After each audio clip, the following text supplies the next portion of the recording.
Sinopse. Charles de Naterville nasce nos idos de 1400, em uma pequena vila na França. É um jovem astuto que leva sua vida sem ideais maiores, apenas em busca de dinheiro. Porém, Charles tem, no ponto de partida de sua trajetória, muitos débitos perante a espiritualidade, que não cansa de se esforçar para que ele perceba que sua vida nada mais é que uma soma de momentos oportunos de aprendizado rumo ao bem. Luzes no passado. Psicografado por Cláudio Guilhom. Pelo Espírito, Rita de Cássia. Audiolivro realizado pelo canal Surya Chand Audiobook. Considerações iniciais. Louvado seja o Senhor Jesus, que nos traz paz à consciência e o amor ao coração dos pobres e desvalidos. Que o raiar de um novo dia chegue com suas bênçãos para todos nós. Era o ano de 1432. Em uma pequena estalagem, a caminho de Rouen, encontrava-se o brejeiro Charles de Montauban, jovem de astúcia reconhecida pelos seus pares de caça, cujas habilidades surpreendiam a todos os que o conheciam. Charles era pacato, com sorriso esnobe e, no alto de seus 1,50 m, via o mundo de uma maneira própria. Gostava de se vestir de modo aristocrático e trazia traços de realeza em suas esfarrapadas vestimentas que conseguia aqui ou acolá. Na testa de seus 32 anos, já apareciam as rugas do tempo que, precoce, o abateu, mas seu vigor era dos outrora 18 anos. Tinha escolhido um forte sobrenome que se tratava de nobre pessoa, da qual ouvira falar em seus sonhos de infância. Charles via-se acompanhado de uma doce donzela, de arraiais distantes que se chamava Sarah, descendente de pobres plebeus mas que, como Charles, detinha sonhos conjugais nunca declarados entre ambos, para que aquele pequeno compromisso não se desfizesse, como o rio que se desfaz lentamente no seu percurso de encontro ao mar. Aquela doce donzela nada tinha de infantil, beirava os 25 anos e com seu jeito já de mulher, encantava com facilidade a quem se detivesse em observar sua fisionomia.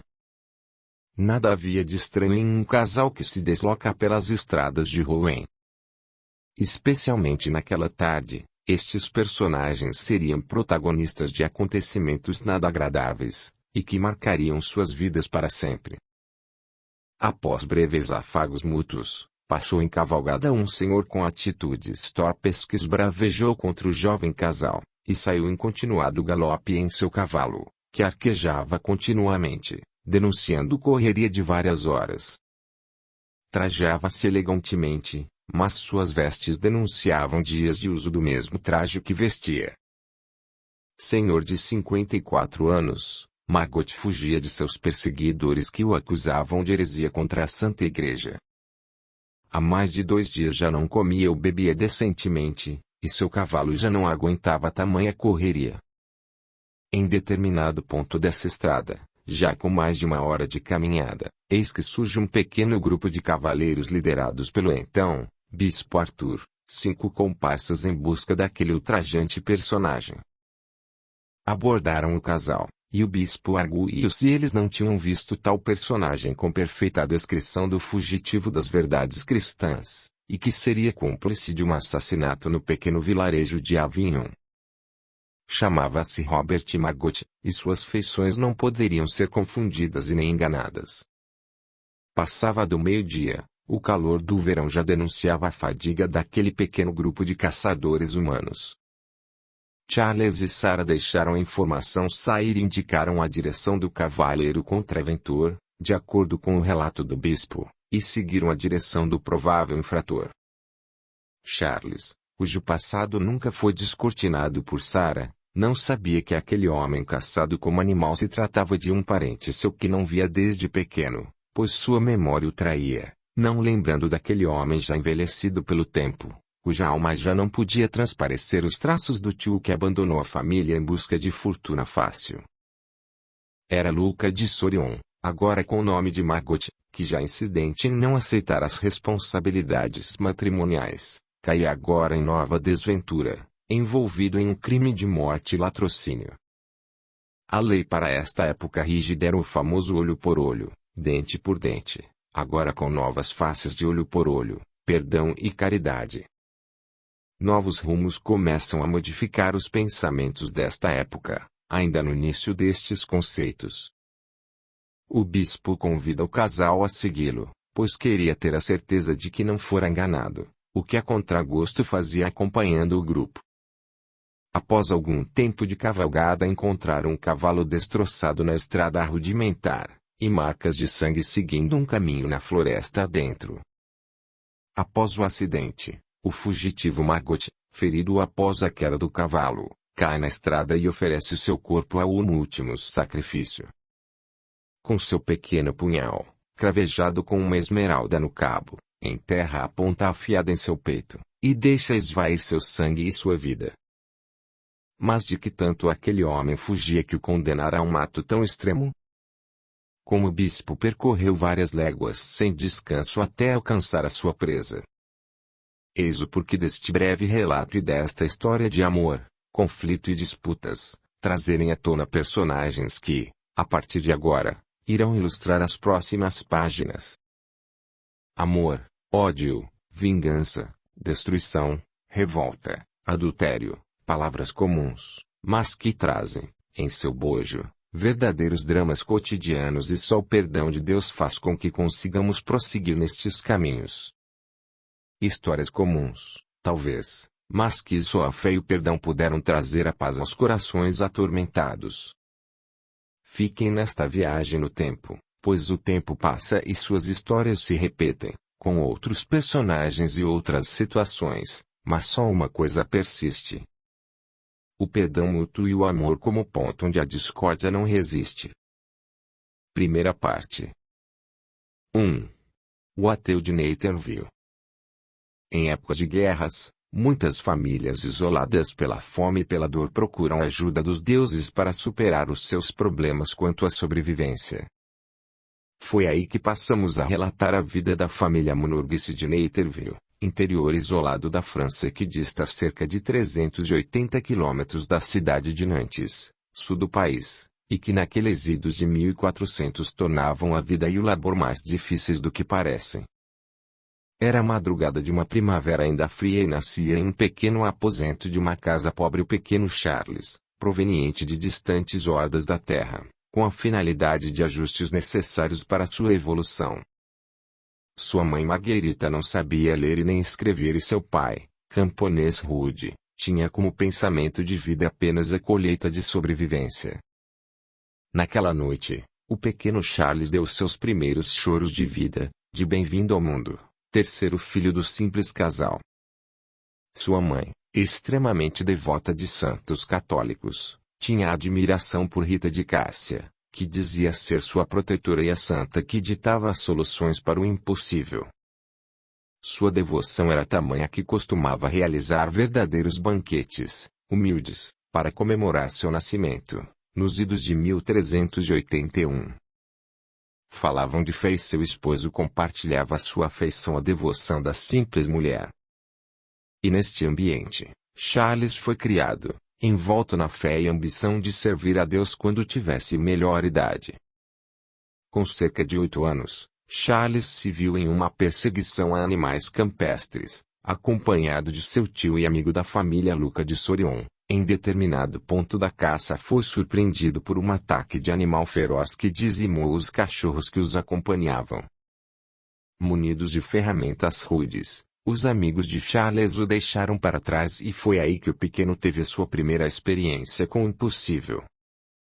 Observou uma luz que vinha por detrás da fera e apaziguou o animal, estático, observou a besta dar meia volta e ir embora.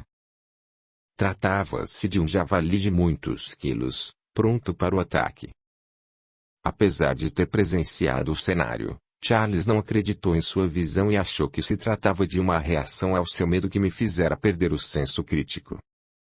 Após o incidente, em uma tarde, 2 dias depois, Charles confessara o ocorrido a seus pais que interpretaram como um milagre, uma graça. Mas o pequeno Charles achava que são coisas para não se acreditar. Uma pena, mas aquela luz iria participar de sua vida dali por diante. Passaram-se alguns anos e Charles, já com 13 anos, sabia bem o que queria. Correr o mundo, ganhar dinheiro e deixar aquela vida de pobreza para trás. Aprendeu a domar cavalos e a produzir seus próprios calçados, pequenas botas para evitar as pedras do caminho. Era esperto e astuto e foi assim que, aos 15 anos, deixou o seu próprio lar para procurar novas paisagens. Carregava consigo apenas poucas moedas, pão e centeio para uma viagem, não tinha destino ou rumo certo, só queria uma oportunidade para se fazer homem. E foi assim que Charles abandonou seu lar para nunca mais voltar ao seio de sua pobre família. A crença, bem, Charles não acreditava em nada, dizia ser bobagem tudo que se referia à fé. A fortuna, dizia, era para os fortes, a pobreza, para os fracos. Nada o convencia quando se tratava de prece ou orações, coisas para os fracos, e para os fortes só a glória das batalhas lhe diziam alguma coisa. Esse era o Charles da novela que se inicia aí, com sua longa caminhada, nos mostrará sortilégios e aventuras e por que não, desventuras sem o tripé amor, ódio e perdão. Coisas das quais Charles se alienava, mas a vida lhe ensinaria, através de rudes provações, o caminho da redenção. Charles de Naterville, seja bem-vindo ao nosso pequeno relato. Por belas paisagens Charles passou e foi direto a um porto na costa francesa da Normandia. Disseram que barcos partiriam em busca de um novo mundo, mas Charles tinha medo de longas viagens ao desconhecido, preferia pisar em terras conhecidas. Ali, seu primeiro emprego foi de artesão de caça. Fazia pequenas armadilhas para animais silvestres e acompanhava seus ordenadores em pequenas aventuras naqueles bosques, onde o imprevisível poderia se suceder. Foi assim que Charles gastou 2 anos de sua vida, a serviço de pequenos nobres da região que detinham desprezo pelos pobres serviços do pequeno ateu, visto que Charles não crescera o suficiente para outros serviços que exigem força e habilidades manuais. Em bela tarde de outono, Charles se despede do vilarejo, em busca de sua tão sonhada fortuna. Conheceu certos tropeiros que ensinaram a arte desse ofício muito procurado no mundo medieval, mas que agora, já iniciando outra época, não mais trazia tantas necessidades para o ambiente em que viviam. Tratava-se de profissão considerada até nobre, porém em desuso. Procuravam, através de seus conhecimentos de terra e vislumbramentos de áreas, regiões onde se pudessem assentar novas vidas, próximas a pastos, rios e facilitar sua comunicação com outras áreas. Charles sabia o que fazia. 2. Na primavera. Na primavera subsequente, Charles cai doente de peste e, milagrosamente, consegue se recuperar, mas com sequelas em sua fala e na tosse eventual que iria acompanhá-lo pelo resto da vida.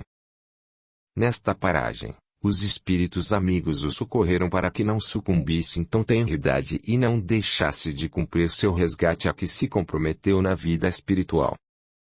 Já recuperado, trouxe consigo a certeza de que melhores dias viriam.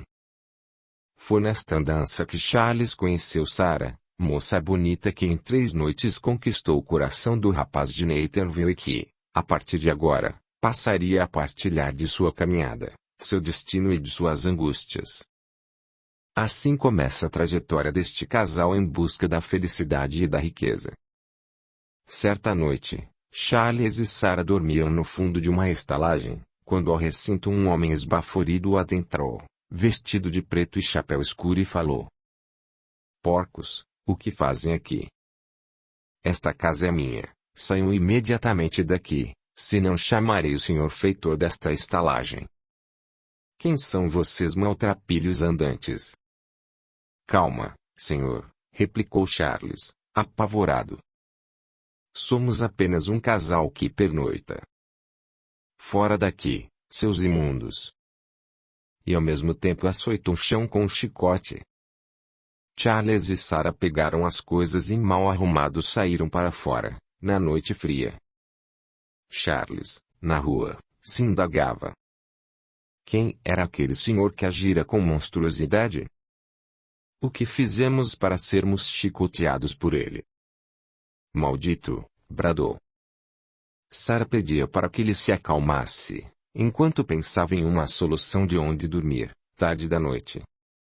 Então, Charles e sua parceira procuraram abrigo em uma casa abandonada, a poucos quilômetros do vilarejo. Mal dava para se arrumarem, o frio os arrebatava e os pensamentos de ódio os perseguiam. Mal amanheceu e Charles falou a Sarah. Irei à cidade e falarei com o senhor da estalagem sobre o ocorrido. Afinal, pagamos algumas moedas pela estadia. E foi assim que o jovem partiu em direção ao alojamento para tomar satisfações. Chegando já com o sol aparecendo, bateu à porta da pobre estalagem e falou ao senhor Maurício sobre o ocorrido. E Maurício explicou. É o senhor Duboc, conde das regiões próximas e de temperamento hostil, não gosta que estrangeiros peguem o quarto em que ele sempre fica. Me perdoes, se desculpava o estalajadeiro, devolvendo os 2 denários pelo inconveniente. Mas Charles não se convenceu e foi olhar pela fresta da janela este asqueroso senhor. Charles percebeu que havia uma maneira de lhe ressarcir o odioso gesto do senhor Duboc e penetrou devagar pela porta lateral que dava acesso ao pequeno compartimento. Em silêncio, usando um pano velho, tapou a boca do conde e espancou até esmagar a sua coluna de encontro ao chão molhado e úmido, provocando a morte por asfixia e estrangulamento, fazendo-o debater-se até o último suspiro. Foi um ato violento e covarde por parte do tropeiro e, sem defesa, o senhor Duboc sucumbiu. Charles olhou próximo à porta lateral e saiu em fuga, em direção ao casebre abandonado onde Sarah arrumava fogo para aquecer o ambiente. Charles acalma Sarah, após a sua chegada, e diz para sua amada. Precisamos sair daqui. Aquele homem que nos atacou ontem sucumbiu em cólera e os habitantes desta cidade virão em nossa procura. Vão pensar que eu o matei, visto que o dono da estalagem, Maurício, falou antes comigo que aquele senhor era mau e intolerante com os pobres e mendigos. Fui ao encontro dele e tentou me alvejar com suas esporas, mas o velho escorregou, caiu e bateu com a cabeça no chão, não acordando mais. Juro que foi acidente. Sarah, em sua inocência, acreditou na versão do pequeno Charles. Pegaram suas coisas e fugiram às pressas, em rumo incerto pelas estradas, até atingir o pequeno grupo de cavaleiros na perseguição a um outro cavaleiro em fuga de seus algozes. No início da tarde, o casal caminhava na estrada de Rouen em direção a Montpellier, quando um grupo de 5 cavaleiros passou a galope e, em disparada, cruzou para o lado norte da estrada. Alguns minutos mais eis que passa, também em disparada, outro cavaleiro, vestido roupas escuras e que mal olhou, indo em direção ao sul. Não sabíamos que aquele cavaleiro estava em rota de fuga e chegava a ser um parente de Charles. Seu nome era Luca, agora Robert Margot, tio de Charles, nascido em cidade próxima. Cruzou pela frente e foi-se embora. Decorridos alguns minutos, eis que surge novamente o grupo de 5 cavaleiros, comandado pelo bispo Arthur. Param e perguntam o rumo a tomar e se por acaso tínhamos visto tal cavaleiro em fuga. Passei as coordenadas do seu rumo e os cavaleiros seguiram na direção certa. Ficamos olhando e ouvimos um barulho de longe, de algo caindo ao chão. Corremos no sentido dos cavaleiros e após 15 minutos de caminhada, encontramos sangue no chão e o cavaleiro em fuga, estirado com um punhal encravado no seu abdômen. Reconheci aquele homem, mas nada falei. Ele havia caído do cavalo, se arrastado até o meio da mata e cometido suicídio porque não queria ser pego pelos seus perseguidores. Já era um pouco tarde e os cavaleiros colocaram o corpo de Robert Margot no cavalo e voltaram a caminhar pela estrada. Eu e Sarah resolvemos segui-los até próximo onde estavam e um cavaleiro agradeceu por termos indicado a direção correta. Você conhece este homem? Perguntou o chefe dos cavaleiros.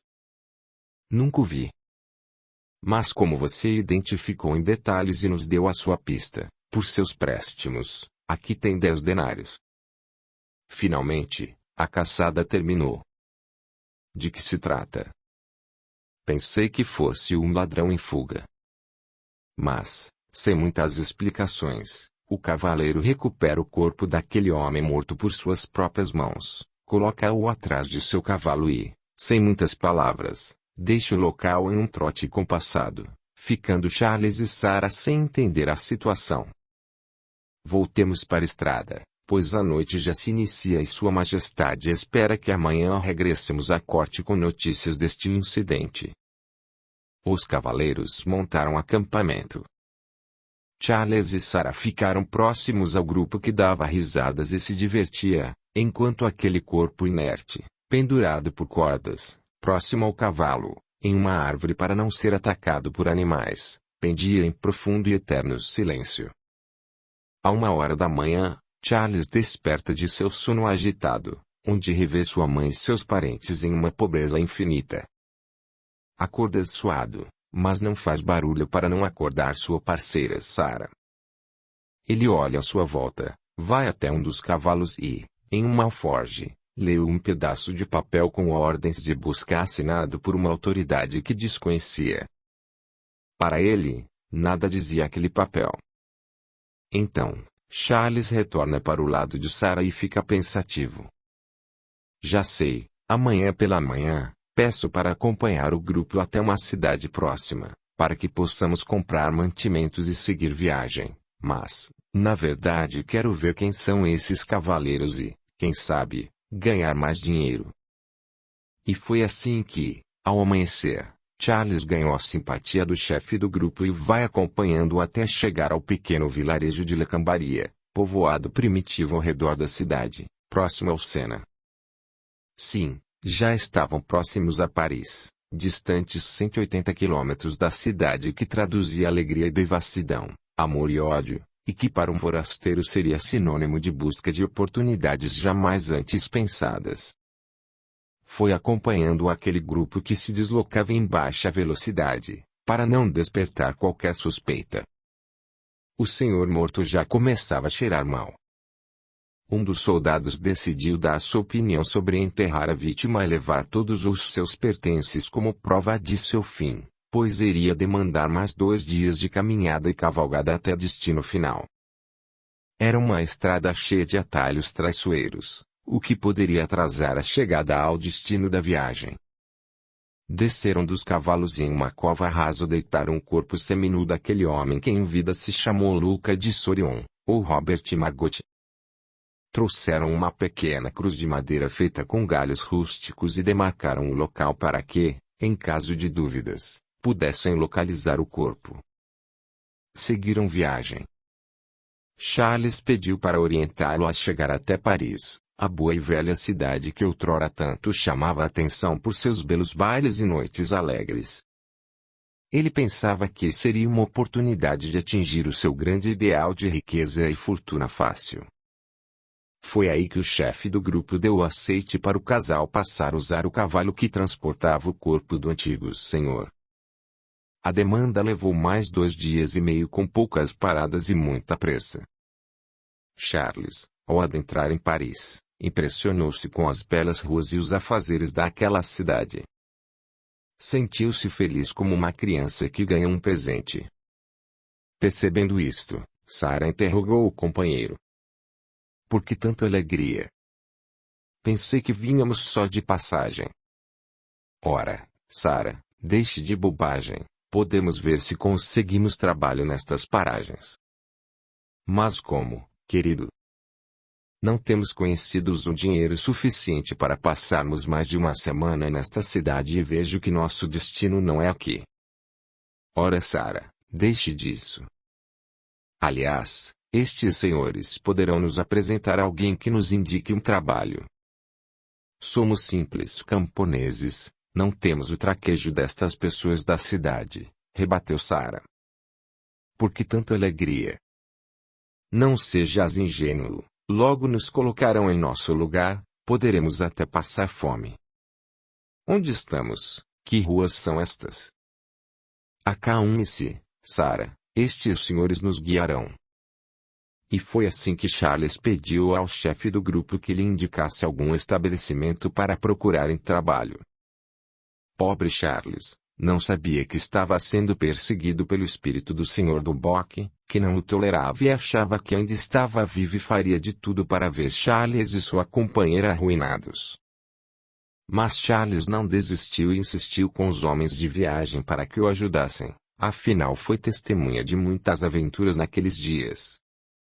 O Sr. Matrício os acolheu em seu pequeno castelo, a 2 quilômetros do centro da cidade grande. Alertou o casal que não poderia hospedá-los por muito tempo, visto que a propriedade pertencia aos seus patrões que se encontravam fora e que não iriam se demorar por 2 meses, tempo suficiente para que eles encontrassem outro alojamento ou fossem embora para outra cidade. Indicação do mestre Pontetac, chefe dos cavaleiros e frequentador de seita obscura e sagrada para eles, os ditos templários, seguidores e protetores da herança do Cristo, a tão almejada fé que Charles e Sarah ainda iriam conhecer. Nota da Súria. Se você gosta do meu trabalho, por favor, se inscreva, deixe o seu gostei, compartilhe, comente, nem que seja com um emoji. Sem o seu engajamento é difícil manter o canal, pois os algoritmos do YouTube consideram irrelevante o conteúdo, e já não se promove os vídeos. 3. O desaparecimento de Charles. Passaram-se alguns dias no castelo e, numa bela manhã ensolarada, Charles e Sarah passeavam nas redondezas quando perceberam que algo estranho atravessava a estrada próxima à propriedade. Eram grupos de pessoas bem afeiçoadas que traziam consigo os rostos semicobertos com panos da mesma estampa, brancos com desenhos de cruz vermelha, como se preparassem para um ritual na noite próxima. Nada falaram, mas observaram com estranheza aquele cenário. 2 mulheres traziam cestos cobertos em suas mãos, acompanhadas de 5 homens que as conduziam. Eram nobres, com certeza. A noite caiu e pequenas tochas com seus andantes denunciavam a chegada de mais pessoas em propriedade próxima. Charles se atreveu e foi observar de perto o que se desenrolava naquela propriedade vizinha. Viu um grupo de 25 pessoas, com 10 homens com rostos cobertos e os demais acompanhando. Trouxeram pequenos animais da floresta, como coelhos, pequenos roedores e esquilos com pouca idade. Charles se esgueirou entre folhagens espinhosas e penetrou na propriedade até atingir o velho casarão que denunciava o local de encontro pelas luzes emanadas de velhos candeeiros. Era uma grande sala de reunião, onde Charles observava do lado de fora. Fizeram um círculo no grande salão e Charles começou a testemunhar o início de um ritual macabro. As mulheres trouxeram um recipiente com ossos de animais recém-abatidos, ainda com sangue fresco, toalhas umedecidas e uma espécie de sebo que era derretido ao peso de chamas da pequena tocha. Ao pingar nos ossos fazia um tilintar de queimadura aos ouvidos dos presentes. Trouxeram também um líquido com aspecto de ervas aromatizadas, fizeram um caldo e, aos poucos, aquela mistura era servida para todos os participantes até chegar ao último. Aquilo, senhores, era uma oferenda aos espíritos que já tinham partido desta terra, um sacrifício para antigos deuses que desapareceram no tempo. Chamava-se adoração para os mortos em batalha, sangue vivo de animais sacrificados aos deuses obscuros daquele grupo. Tratava-se de uma seita, pensou Charles. Apavorado, tentou correr para longe, mas foi detido por 2 homens que o flagraram na observação. Pobre Charles, foi neste momento que o seu destino começou a mudar. O que fazes aqui? Inquiriu um deles. Quem és? Trazes permissão para participar de nossa reunião? Claro que Charles negou todas as perguntas, então lhe deram uma estocada na cabeça e ele desmaiou. Eram 10 horas da manhã do dia seguinte quando Charles acordou assustado com muita dor de cabeça e observou que estava enclausurado em uma pequena sala, onde havia objetos de tortura presos na parede e concluiu que se encontrava encarcerado em um recinto macabro. Quem eram estas pessoas? Charles se indagava e aguardava contato de alguém que ouvisse suas rogativas. Começou a gritar, ninguém ouvia, gritou mais alto. Sem resposta. Era um preso. O que fariam com ele? Depois de 2 horas angustiantes entrou no recinto um homem alto e forte acompanhado de 2 figuras com aspecto de finos nobres. Um se chamava Andrés, outro Carmonay, se apresentaram como guardiões da fé. Que fazias ontem à noite a nos observar? Para quem trabalhas? Perguntou Andrés. Sou apenas um viajante, respondeu Charles, relatando sua pequena aventura até chegar próximo àquela casa. Todos ouviram com surpresa seus relatos, mas não acreditaram. Começaram a bater nele e perguntaram, novamente, para quem trabalhava, se era para o Conde Manraville. Negou novamente e começou a sair sangue de seus lábios. Então seus interlocutores fecharam a porta e o deixaram naquele recinto fétido e horroroso. Enquanto isso, Sarah saiu à procura de seu companheiro, aflita, sentindo falta dele pela noite. Não conseguiu dormir, amava Charles, só ela o sabia. Foi até próximo da propriedade que ela e Charles observaram no dia anterior, mas não viu vestígios de movimento e ficou ainda mais aflita. Um aperto no coração lhe dizia que algo havia acontecido com seu amado. Se desesperou e falou com o Sr. Matrice a respeito de suas suspeitas do desaparecimento. Mais de 24 horas se passaram e nada, nenhuma nota ou vestígio de Charles. Mais um dia passou, seu coração entrou em desespero, saiu chorando à sua procura, afinal era a única pessoa com quem contava. Uma semana se passou e Charles não retornou. Começaram os rumores de que um corpo havia sido encontrado próximo a um riacho. Não era Charles, o tropeiro, e sim um jovem rapaz conhecido por sua violência com as mulheres. Onde estava Charles? 4. A nova vida. Com o desaparecimento de Charles, Sarah resolveu pedir ajuda ao dono do castelo para resgatar o seu amado e foi assim que se disseminou uma suposta imagem de Charles por aldeias próximas. O que Charles não sabia é que um de seus carcereiros tinha participado da caça ao homem que Charles ajudou a capturar, já morto.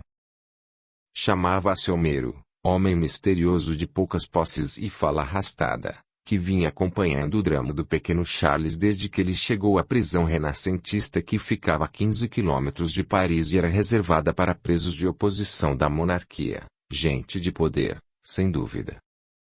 Charles o reconheceu depois de vários dias de solidão. Lembras de mim? Perguntou Charles. Sou eu, o informante que ajudou teu grupo a localizar aquele homem nas estradas de Rouen. Sim, claro. Respondeu Homero, dando pouca importância. Quem és, por que me mantens neste presídio? Dize-me o que sabes. Ora, meu caro, achas que vou te falar do teu infortúnio? Cala-te e fica quieto, senão chamarei os outros carcereiros.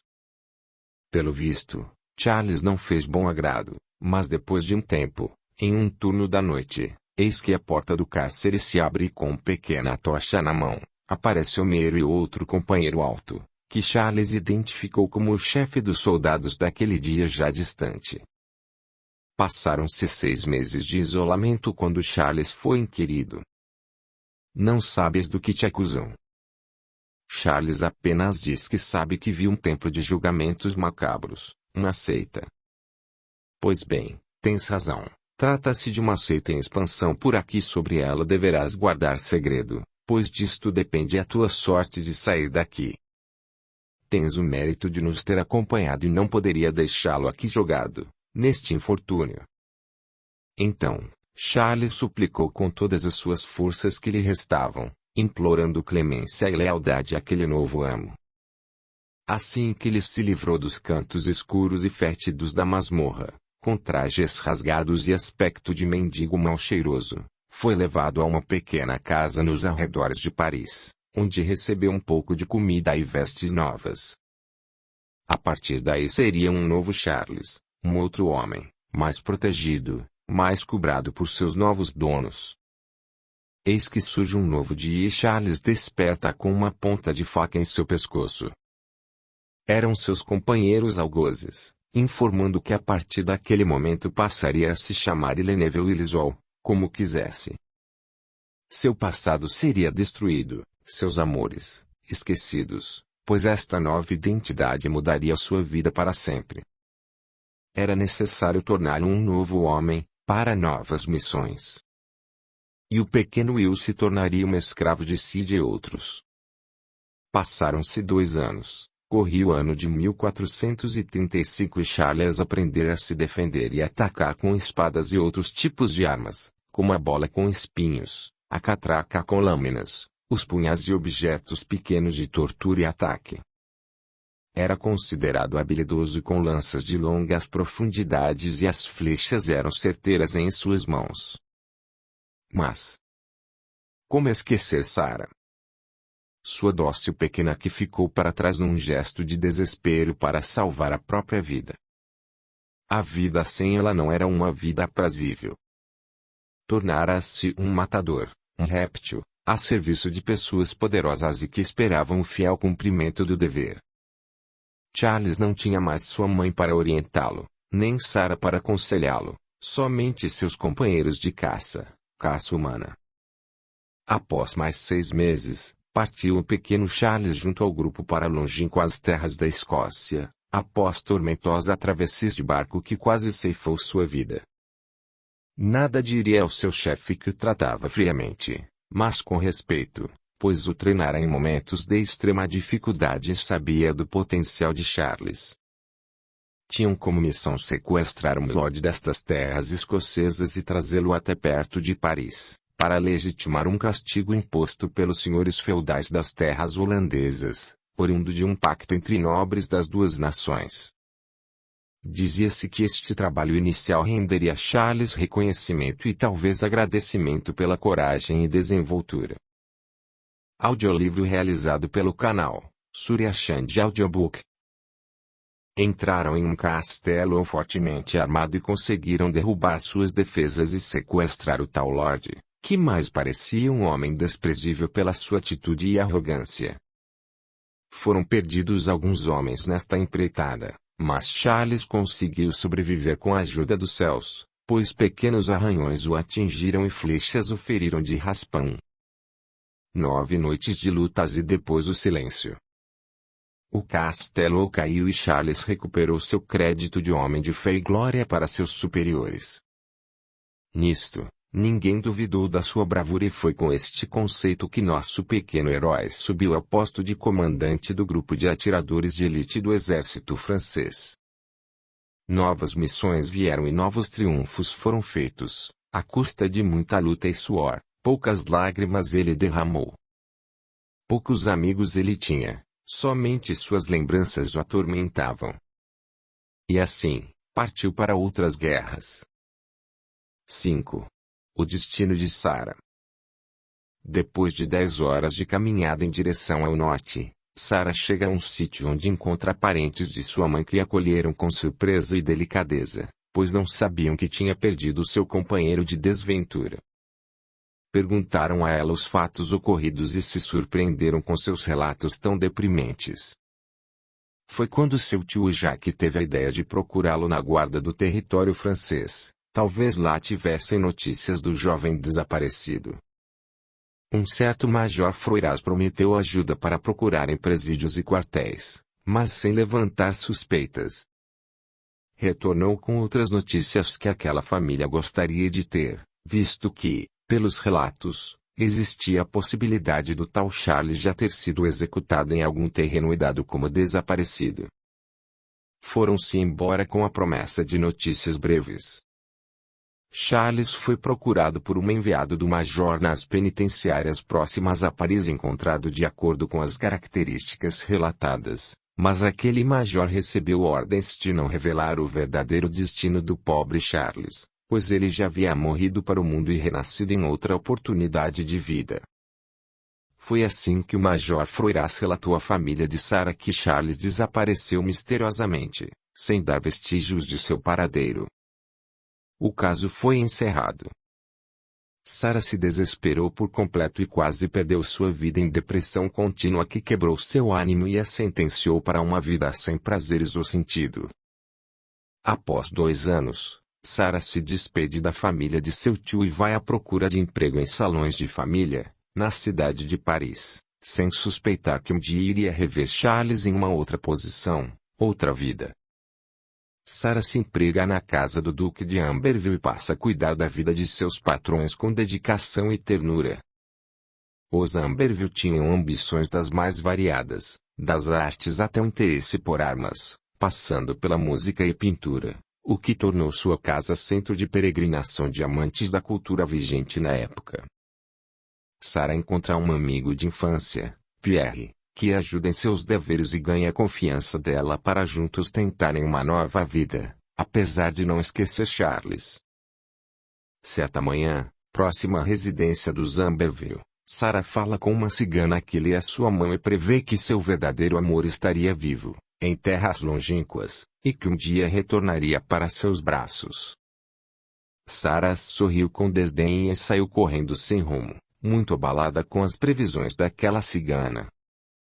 Correu por algumas léguas, mas voltou para seu posto de trabalho, envergonhada por acreditar naquela feiticeira de rua. Sarah não desconfiava que aquela posição dada pela cigana, nada mais era do que uma leitura dos seus pensamentos, mas que, coincidentemente, se transformaria em uma verdade parcial dada pelo destino a ser cumprido. Sarah ainda amava Charles, mesmo com uma distância inimaginável. Foi assim que ela suportou durante muitos anos a ausência do amado. Gratidão imensa a todos os membros do canal, que Deus lhes dê muito mais. E a você, que comenta, compartilha, e deixa o seu gostei. O seu apoio é o meu maior incentivo, ajuda o canal a crescer, e faz com que estes vídeos cheguem a mais pessoas. A gratidão é o caminho da evolução. 6. Os dissabores da guerra, a queda de Charles.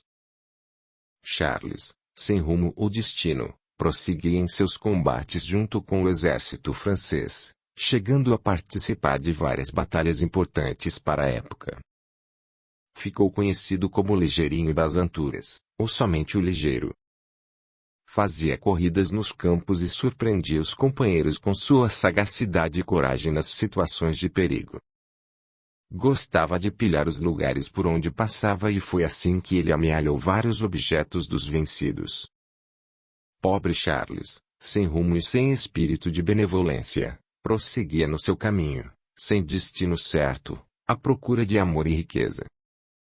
Foi quando conheceu o bispo de uma cidade atacada pelo seu exército que julgou ser um simples padre e passou a receber conselhos como compaixão com seus inimigos, indulgência e caridade para com os pobres. Apesar de Charles não entender bem o significado, passava a se lembrar da sua doce Sarah. Estaria perdido em algum lugar próximo a Paris? Ou já teria constituído família longe dali? Não resistiu e caiu num choro compulsivo ao se lembrar de sua amada. Após as 10 horas da manhã, um último toque de corneta avisa que inimigos estavam próximos e Charles preparava mais uma vez sua baioneta, encaixando-a no rifle que iria utilizar por mais uma centena de vezes. Esperou por mais 15 minutos e, ao ouvir os primeiros tiros de canhão e espingarda, passou a mirar e escolher os inimigos que se aproximavam.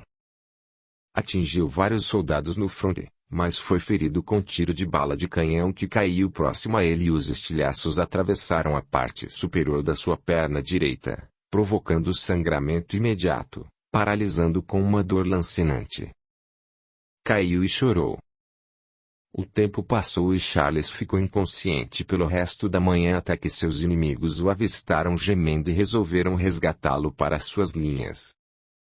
Fora preso novamente, agora sem tribunal de apelação. Era março do ano de 1436, ainda chovia e o frio se abatia naqueles campos inglórios. Nada de bom se via naquele cenário inóspito.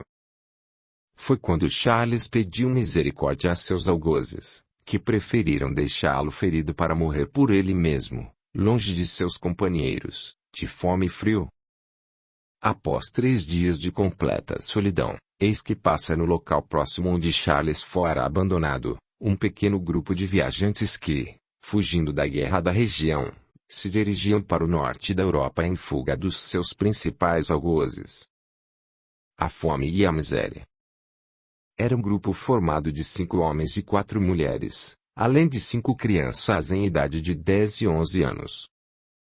Tratava-se da família Johnson, imigrantes de terras inglesas à procura de bom pasto para o rebanho, além de caça abundante. Avistaram um homem gemendo, quase imóvel, que se identificou como Will, soldado graduado do exército francês, ferido em sua dignidade e honra. Doente, pediu ajuda e proteção, pois logo seria caçado por animais famintos. E foi assim que, mais uma vez, Charles foi socorrido pelos céus e na terra pelos homens de boa vontade, já que se identificaram como devotos de Cristo. Charles relata sua breve história da última batalha e pede ajuda, já que tinha fome, sede e delirava, quase desfalecendo. Levaram-no na carroça que acompanhava o pequeno cortejo em fuga. A noite caía quando Charles foi levado para uma pequena tenda armada de improviso e, deitando no chão, iniciaram os curativos do ferimento quase apodrecido, com lama sulfúrica e medicamentos à base de álcool e ervas medicinais cicatrizantes. Doía muito, mas Charles aguentava com bravura aqueles momentos de extrema necessidade. Foi alimentado com sopa rala e resto de pão. Era só isso que o grupo dispunha para sua jornada, além de algumas frutas secas colhidas no verão e armazenadas para o inverno. Deitaram e pegaram no sono. Charles ardia de febre e frio. Nada o consolava, somente a saudade da infância vinha à sua mente atordoada. Começou a gemer e a gritar, acordou o grupo e foi medicado com planta medicinal em forma de chá para diminuir a febre e a alucinação. Estava entre a vida e a morte, ninguém mais para socorrê-lo, nada mais a fazer.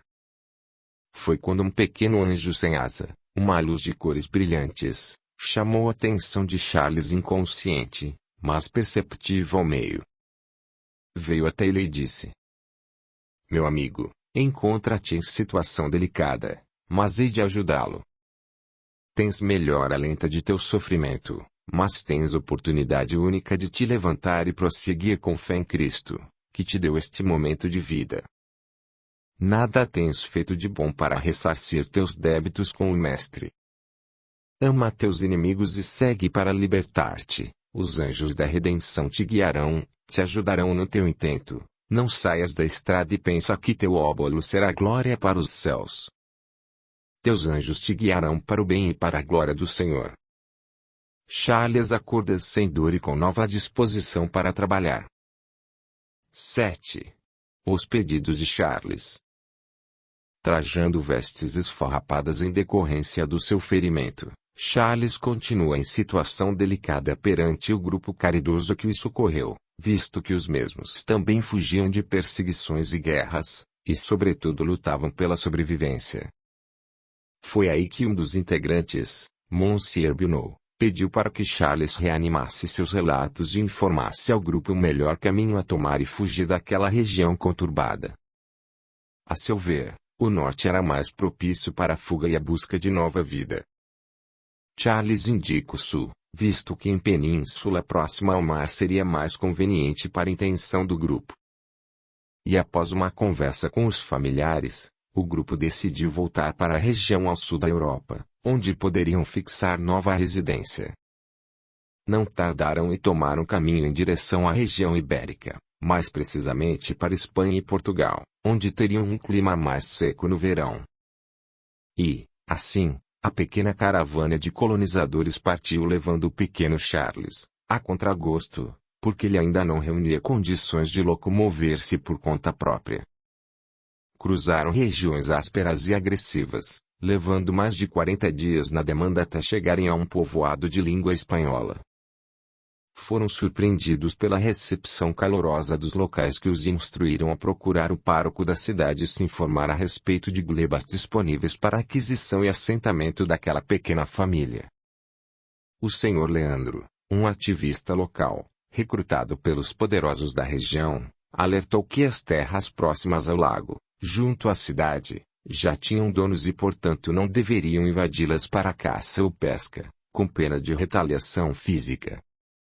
Muitos se chorou de emoção ao se depararem com uma área bem grande e com possibilidades de plantação. Estavam ao norte da Espanha, onde o bom vinho e o cultivo da terra era o suficiente para que as famílias sobrevivessem.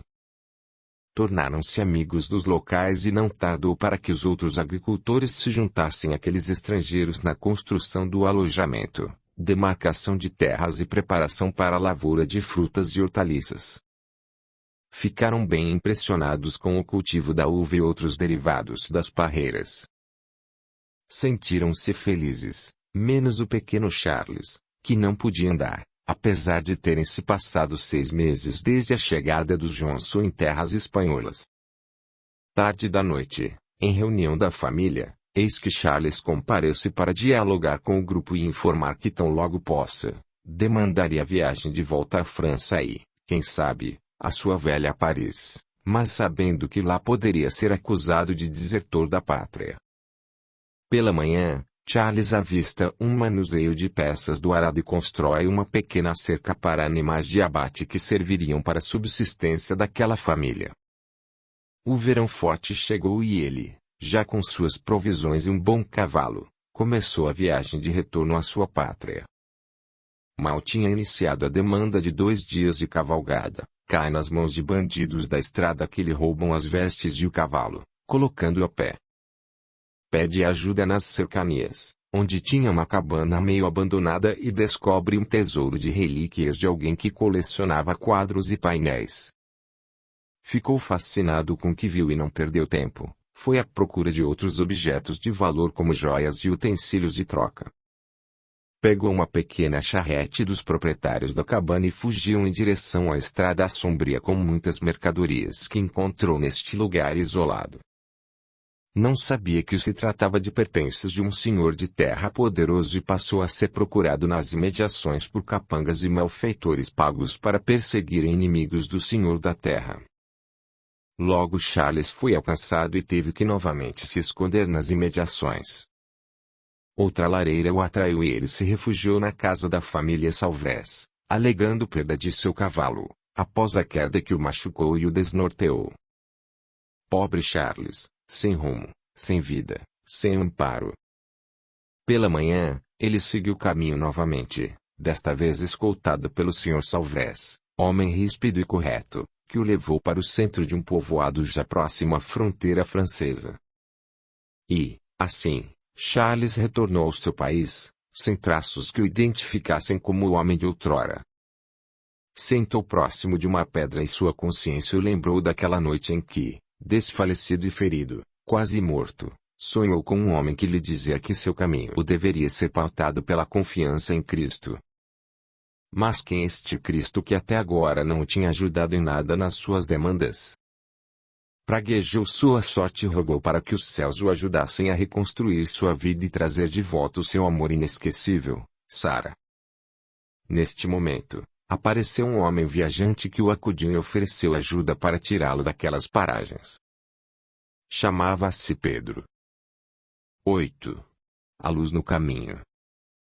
Naquela época, em que os homens amavam suas terras mais que qualquer coisa, Charles foi convidado pelo venerando amigo Pedro a conhecer o outro lado da vida, a vida dedicada aos rudes pobres do auxílio aos outros seres humanos, através do trabalho em prol da humanidade mais justa e igualitária. Mostrou-lhe o quanto se fez necessário aos homens de boa vontade a dedicação aos pobres e desamparados pela sorte da vida. E foi assim que Pedro convenceu o futuro auxiliador dos necessitados a se comprometerem a ajudar a ordem a qual Pedro pertencia, para o progresso da humanidade. Esta ordem vinha desde o início da Idade Média e sua dedicação aos pobres era notória e seu marco principal, o estandarte que Cristo colocou nas mãos destes dedicados seres para alavancar a caridade nestas terras vis, sem remorsos e sem piedade. Era a ordem dos jesuítas, da Companhia de Jesus, que tanto procurou se estabelecer em terras longínquas para levar a palavra daquele que se sacrificou no madeiro em salvação dos pecados desta humanidade repleta de necessidades espirituais. Foi assim que Charles adotou um novo nome, recém-batizado pelos componentes desta irmandade como João de Deus. Ele passou, assim, a adotar este nome em seus estudos e peregrinações em companhia de seus novos amigos. Descobriu um novo mundo, com novas e brilhantes ideias a respeito do bem-estar do próximo. João dormia ao relento, alimentava-se pouco, mas tinha uma resistência física que impressionava até seus companheiros. Aprendeu a orar e a se concentrar no Criador, Deus, como sendo o Pai de todos e do universo. Esse era o novo Charles, que com sua perseverança e atitude adquiriu a confiança dos seus companheiros de crença. Certa vez, em seu retiro espiritual de costume, próximo a um riacho, estava João de Deus a contemplar as estrelas do firmamento recém-aparecidas, quando um vulto apareceu próximo à beira do lago e começou a se tornar um interlocutor. João, não temas. Estou aqui em paz para saudá-lo em sua decisão. João cai para trás e, em um impulso, pensa em correr daquela aparição. Tratava-se de bela visão, um homem de seus 1,70 m, trajando vestimentas claras, brancas, com pequena barba em seu queixo, cabelos aloirados, mas Charles, pego de surpresa e aterrorizado, permanece imóvel ouvindo aquela voz doce e apaziguadora. Doravante ajudarás os filhos de Deus, as pessoas carentes e sem rumo. Pensarás em abandonar o ofício que, com cenas repugnantes o deixará aflito, mas perseverarás, pois o Altíssimo o convocou para ajudá-lo na sua obra e abraçarás com ternura a sua missão. Não olhes para trás, somente ouça as palavras do Mestre que tocarão teu coração. O filho estava perdido e foi salvo. E, com estas palavras, o vulto do homem desapareceu e o aterrorizado João de Deus permaneceu em atitude perplexa por alguns minutos. Debruçou seus ombros em pequena pedra e começou a chorar e pedir perdão por todas as faltas que tinha cometido até então, mas o que Charles não sabia era que seus pecados já tinham sido perdoados e que, a partir daquele momento, iniciaria uma caminhada de encontro ao mais sublime ideal da vida terrestre, que é o amor ao próximo, a dádiva de Deus. E, assim, Charles volta para seus amigos e relata o ocorrido, sendo acreditado por alguns e desacreditado por muitos. Aí começa a verdadeira prova para João de Deus, o início de sua peregrinação em busca de um ideal, uma caminhada. Rapidamente todos os seus companheiros passaram a seguir suas ideias a respeito da doutrina do Mestre, suas anotações e receios também eram compartilhados. Charles não queria mais perder tempo, deveria iniciar logo um trabalho de catequese e apoio aos necessitados. Andou pelas regiões dos Alpes franceses e depois partiu para Borgonha. Seus companheiros de caminhada admiravam pela sua tenacidade e dedicação aos mais necessitados. Charles sentia seu coração cada vez mais livre dos preconceitos, sentia-se bem com toda a sua nova atitude. Eis que se deparou com o grupo de idosos doentes que haviam se juntado em pequena comunidade carente e foi aí que Charles teve a ideia de iniciar um trabalho de amparo e mendicância em prol daqueles seres já em fim de vida. Tomou a cruz de Cristo e foi pedir ajuda em ruas e becos das cidades próximas. Mendigou por vários dias até chegar ao ponto da exaustão e conseguiu um punhado de pães e algumas hortaliças para o grupo de doentes. Teve a ideia de fundar uma congregação de amparo aos pobres e necessitados que se chamou a Ordem dos Frades Menores em apoio aos idosos sem rumo. Começou, então, a fazer campanhas constantes de doação e aceitação por parte dos incrédulos habitantes daquelas paragens. E o amor do Cristo uniu os homens de boa vontade. Quer ajudar o canal? Seja membro. Com apenas 8 ou 30 reais por mês, você estará apoiando o meu trabalho, e poderá cancelar no momento que desejar. E também pode fazê-lo através de PayPal. Gratidão. 9. A peregrinação de Charles. Em seus novos afazeres, Charles discutia com seus companheiros a respeito dos rumos a tomar naquela nova fase de sua vida dedicada ao nosso Senhor Jesus Cristo, visto que sentia a necessidade de praticar a caridade a todo mundo. Só que para isso seria necessário achar pessoas dispostas a fazer doações importantes para seus projetos de ajuda aos pobres e desamparados, já em idade avançada. Ninguém do grupo estava com disposição intelectual ou moral de manobrar esta nova entidade que ele planejava durante os últimos 3 anos. Como, então, João de Deus poderia colocar seus projetos em andamento?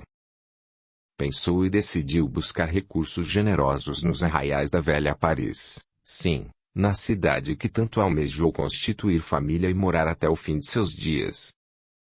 Não dava para contar com os seus companheiros, pois sua anunciada congregação ainda não tinha bases teológicas suficientes para ser instalada ou reconhecida pelo Papa Emérito que tomava conta dos negócios da Santa Igreja. Colocou-se a caminho da velha Paris com um pequeno grupo de 3 frades franciscanos que tinham simpatia com a causa do venerável irmão e levaram cerca de 10 dias de caminhada sob o sol escaldante do verão de 1439. Chegaram exaustos e foram acolhidos em velho monastério pertencente à ordem franciscana. O nosso pequeno Charles, agora João de Deus, interlocutor dos pobres, chega aos arraiais da bela cidade, empolgado com os novos rumos que almejava conseguir para sua causa. Bastaram 3 dias de insistentes pedidos para a realeza e a nobreza parisiense fazer o pequeno pedinte sentir necessidade de pedir ajuda para alguém influente junto àqueles nobres insensíveis. Solicitou a ajuda do Monsieur Platini, homem de nobre estirpe que conhecera ao redor da pequena cidade, próximo ao rio Reno e que, simpático à causa, aceitou dialogar com certos nobres que conhecia para pôr João de Deus em contato com a nobreza parisiense, visto que os nobres só queriam ser incomodados com justa causa autorizada pelo bispo local. 10 dias de andanças e nada. Seria mais difícil do que João de Deus pensava. Aguardar dias melhores era sua esperança. Diante de tamanho desencontro, Sara e seu par Pierre já estavam juntos há 5 primaveras. Tiveram 2 filhos que, pela graça de Deus, nasceram sob o amparo da casa dos Bourbon, família com riqueza suficiente para comprar várias vilas de casas e terras para plantio. Tudo transcorria na santa paz de Deus até que, em bela manhã, Sara presencia um jovem plebeu anunciar a visita de um grupo de religiosos a procurar o dono das terras próximas de seu patrão, na esperança de conseguir doações para uma certa causa religiosa. Foi aí que Sara vislumbrou a fisionomia do seu antigo amado Charles, agora diferenciada pela idade e por vestimentas diferentes daquelas que costumava usar. Estava barbado, com cabelos precocemente grisalhos e andava de forma um pouco oscilante. Deveria ser Charles ou alguém muito próximo de seu antigo amante. Fitou a cena de longe, mas não se atreveu a perseguir o grupo, visto que a diferença de ambiente e a surpresa do momento a deixaram sem perspectiva de uma abordagem segura. E se realmente fosse seu antigo amante, como poderia superar tal acontecimento? 10. O desertor da pátria. Eram 8 horas da manhã. João de Deus preparava-se junto ao grupo de frades para percorrer as ruas e palácios de Paris à procura da tão sonhada doação que pudesse levar seus planos de benevolência adiante. Eis que, à porta do pequeno prédio, formou-se uma guarda de polícia do exército francês à procura de Charles, o desertor das batalhas de Ville-Auguste, ao norte de Paris, no ano de 1435. Fora reconhecido por um antigo companheiro seu, em cujo pelotão os parceiros haviam servido e que Charles abandonara por ferimento grave, e não uma deserção pura e simples. E, nas andanças de mendicância, O ex-companheiro o reconheceu e o denunciou em troca de poucas moedas de prata. Charles surpreendera-se e tentou fugir, mas foi alcançado pelos homens que corriam mais do que ele. Sim, já não era o mesmo ligeiro e astuto Charles, deixara-se abater pela idade e pelos momentos de sacrifícios já vividos. Após 2 dias de interrogatório, ele foi preso sob a alegação de traição à pátria e devia ser julgado nos próximos dias para ficar no calabouço por, no mínimo, 30 anos. Tempo suficiente para aquele desertor deixar seus pensamentos de arrependimento tomarem conta do seu ser. Por esta, ele não esperava. Tinha receio, mas confiava na providência divina para guiá-lo por aquelas terras onde antes sonhava em ser acolhido para se tornar, quem sabe, um homem de projeção. Lê do engano. Aquela cidade fervia prostituição e avareza, além do que, a nobreza massacrava mais a classe dos pobres e desvalidos, exigindo o recolhimento de mais impostos para financiar o luxo e as guerras. Charles novamente encontrava-se sem rumo, sem destino, sem amor e sem paz no seu coração. Após 10 dias de reclusão, Charles é procurado por um rapaz de seus 35 anos, cujo nome era Monsieur Patrese, tido como um brilhante advogado que aceitou a causa para defender aquele suposto traidor da pátria corrompida. Pediu para Charles desvendar toda a sua verdade, em detalhes, para que pudesse articular sua defesa, mas assegurou que o caminho não seria fácil, pois a corte era sempre rígida nos julgamentos, principalmente com respeito a deserções. Quem estaria ao lado do pobre Charles então? Esperariam alguns dias pela resposta. Em uma bela casa, na Rua das Antures, morava a família Bourbon e sua criadagem, que se constituía de arrumadeira, copeira, cozinheiro, mordomo e os vigilantes. Era uma família abastada que possuía muitos bens e tinha bom relacionamento com a corte. Eis que a serviçal Sarah tinha ótimo relacionamento com os patrões que, muito exigentes, gostavam dos trabalhos executados por ela, cujo esposo, Pierre, trabalhava nas cercanias, no cultivo e venda de flores silvestres para os apaixonados de Paris. Moravam próximo ao Palácio Real e não tinham o menor traquejo com as pessoas menos favorecidas pela corte. Eram alegres, mas avarentos no que diz respeito a partilhar o pão, apesar de sempre frequentarem as missas obrigatórias do calendário cristão para a época, pois eram tementes a Deus e achavam que seu destino como família seria povoar a França, com os mais robustos descendentes da nobreza real. O Sr. Bourbon tinha um título de nobre, Duque de Amberville, às custas de serviços prestados ao rei que nada mais eram do que uma paga por serviços obscuros, na época em que Bourbon era exímio esgrimista. Foi então que a desventurada Sarah descobriu que seu antigo amor do passado havia sido preso pela guarda real, pois aquele religioso era um traidor da pátria. Ficou sabendo através de um pequeno andante que sempre trazia notícias das prisões da cidade. Como visitá-lo, se trabalhava diariamente em seus afazeres. Como ajudá-lo? Ela não tinha as mínimas condições de ajudar seu antigo amante. Sarah ainda sentia um frescor ao se lembrar de Charles, apesar de gostar de Pierre. Não poderia deixá-lo abandonado naquelas masmorras infectas, era injusto. Sarah reuniu forças e falou para a senhora Catarina de Bourbon a respeito do antigo amor e que ia averiguar os fatos de que o acusaram.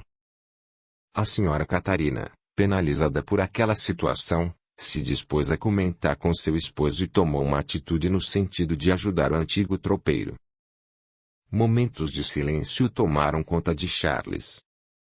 Não sabia que tal sorte o teria levado àquelas masmorras. Sem Charles perceber, um grupo de espíritos desencanados, encabeçados por uma mulher de nome Beatriz, surge dentro da cela e ri bastante de Charles. Não falei que nós iríamos te pegar, seu tropeiro de Araque. Várias palavras de baixo calão foram proferidas contra Charles. Eram espíritos baixos, vingativos que acompanhavam sua trajetória desde o início de sua jornada na terra e faziam de tudo para o pequeno tropeiro cair em desgraça. Tu me deves muito traço, disse o outro espírito com ar de revolta.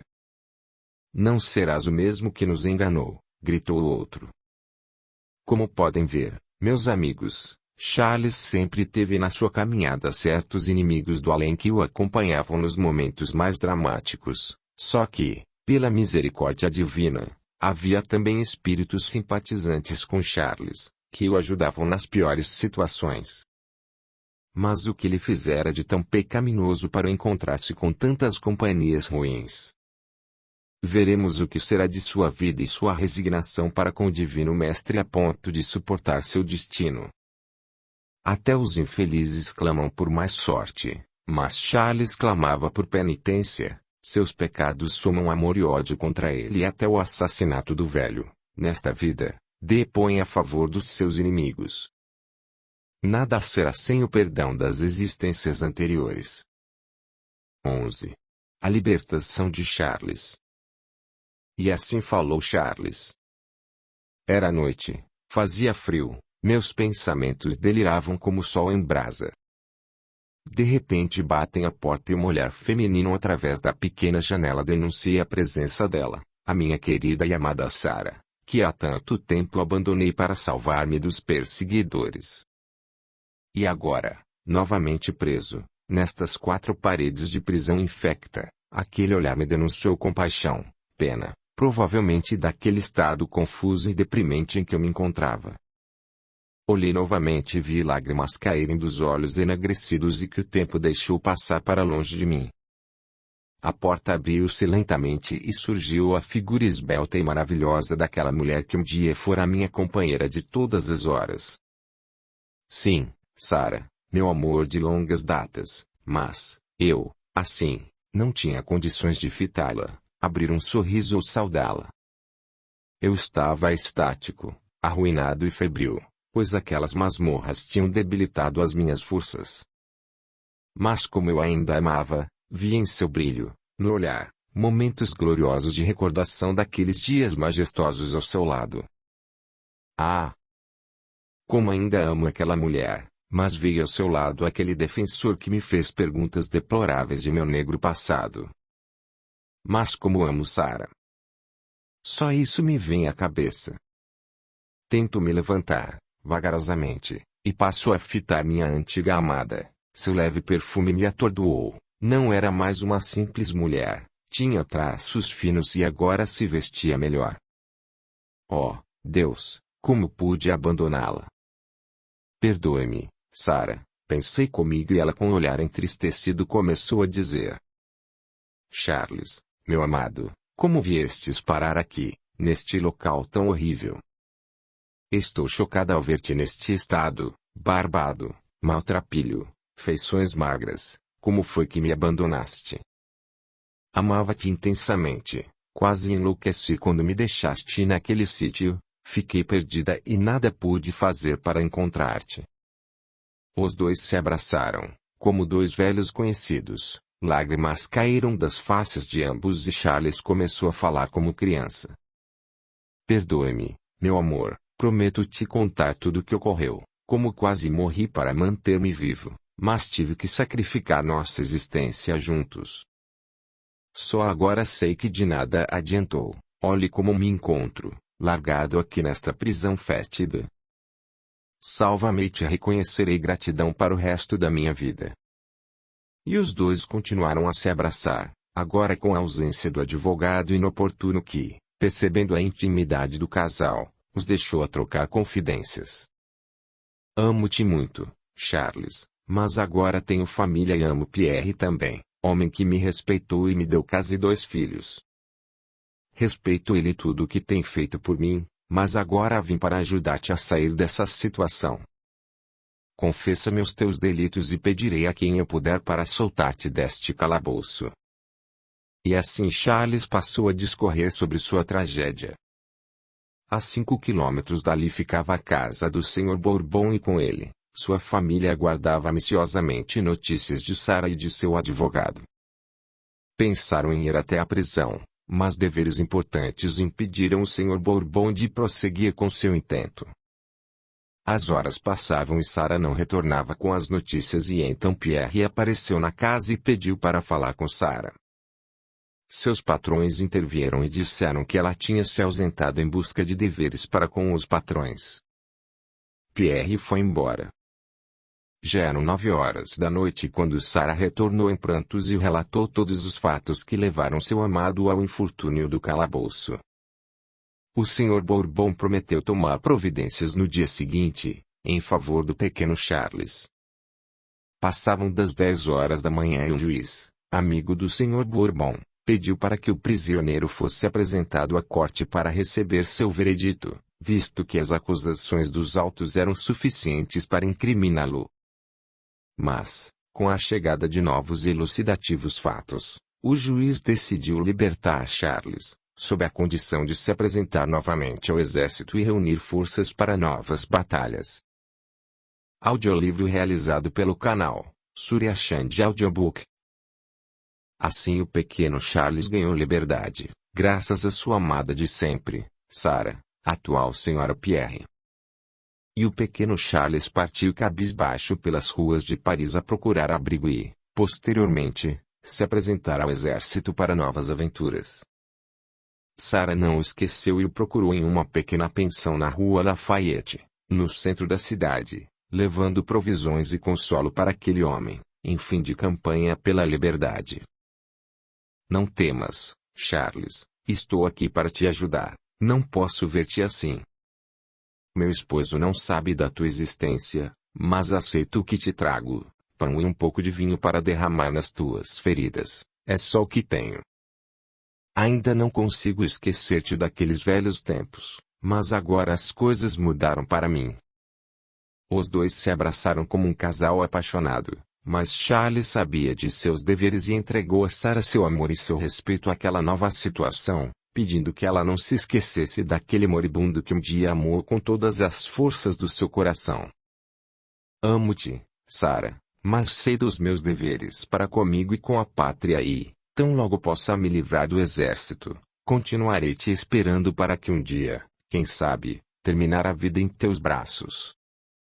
Cala-te, Charles, não é o momento para troca de confidências. Vai e lembra-te que tens uma irmã a te esperar e a zelar por ti. Amo-te, mas não posso mais me entregar a ti, já sou casada e isto não pode ser levado adiante. Charles compreende, pede desculpas a Sarah e os dois voltam a se abraçar, mas fraternalmente. Uma carruagem espera Sarah do lado de fora e ela sai constrangida com aquela situação. 2 homens, 2 amores e uma saudade. Enquanto isso, no mundo espiritual, velhos companheiros de caminhada pedem para que Charles atenda a seus compromissos para com a pátria e não resolva fugir de seus ideais. Influenciaram para que ele entrasse em sono profundo e começaram um diálogo com Charles, o Eliseu, e os antigos companheiros de jornada espiritual. Eliseu, estamos preocupados com tua direção, mantiveste distância de tua amada, mas agora que teu coração despertou novamente, pensas em desviar do teu caminho. Ore para Deus para persistir com teus pensamentos nos pobres e necessitados, ama teu país mas não te esqueças que, sem o perdão verdadeiro das ofensas do passado, não conseguirás te libertar do ódio dos teus obsessores, aqueles a quem deves amar e ter compaixão pelas faltas do passado. Te seguiremos, mas o teu destino está em tuas mãos. Ajuda-te e nós te ajudaremos nesta tua caminhada. Os teus irmãos rogam pela tua decisão. E Charles acordou do seu sono noturno. 12. Nova vida, nova chance. Naquelas épocas de fome e frio passei a usar novamente as roupas do exército francês, para também sobreviver à barbárie das matanças indiscriminadas. As guerras por territórios produziam baixas enormes nas fileiras de qualquer exército. Fui novamente mandado para o fronte, na antiga Alemanha setentrional, quando tive a oportunidade de conhecer nova moça que se chamava Franz, bela, com olhos claros e cabelos loiros. Encantei-me por ela e passei a relatar os meus pensamentos àquela bela jovem de 28 anos. Foi uma decepção muito grande quando me mandaram para outro fronte, pois já estava acostumado com aquela região que me transmitia muita paz e equilíbrio de espírito. Pensava ainda em minha trajetória, em meu amor por Sara ainda fervilhante, porém mais esquecido dos seus abraços e olhar penetrante. Passaram-se 2 anos desde a última conversa com Sara e a saudade já ia diminuindo meus sentimentos mais confusos. De fato, sentia-me mais seguro em meus compromissos para com a pátria, meu país por orgulho e lembrava-me de meu ideal cristão de benevolência e amor ao próximo. Certa manhã, perto do lago Ins, senti a presença de minha nova amada Franz que trazia certas verduras para mim e passou a discorrer seus pensamentos. Eu, como sabes, tento te falar há algum tempo. Meus pais acham que devemos nos unir oficialmente, mas acho precoce. Gostaria de conhecer-te melhor. Teu passado me confunde, mas sinto um imenso amor por ti. Peço que penses a respeito e tua decisão para mim será uma ordem, pois sabes que gostaria de ficar contigo pelo resto da minha vida. Ademais, sinto que precisas de uma família. Fica com estes alimentos e vai hoje à noite falar com meus pais. Franz se despede com um beijo e sai à procura da estrada. Charles, apesar de gostar de Franz, ainda não conseguiu esquecer completamente Sara, mas terá que tomar uma decisão em breve. Longas noites de solidão fizeram com que ele relembrasse seus compromissos e o fato de ainda não ter uma família o incomodava.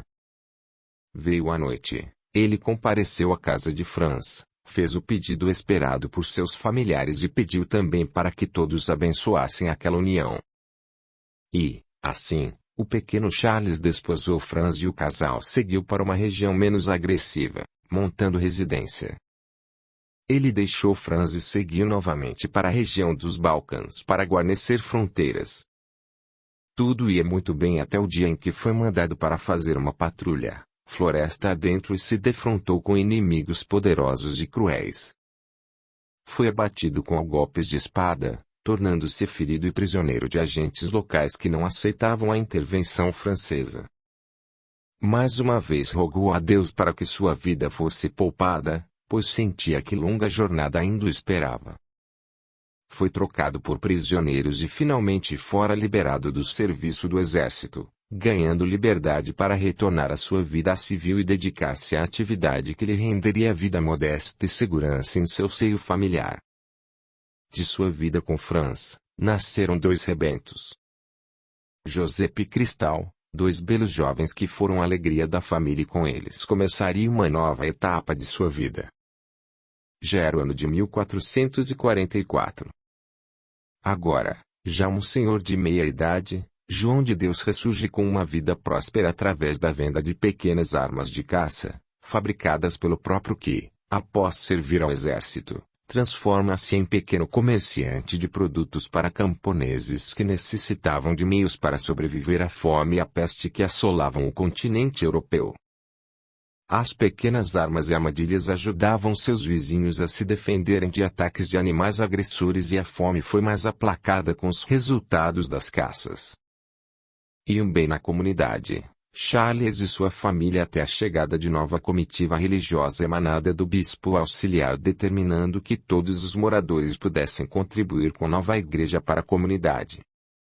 Todos atenderam aos apelos destas autoridades.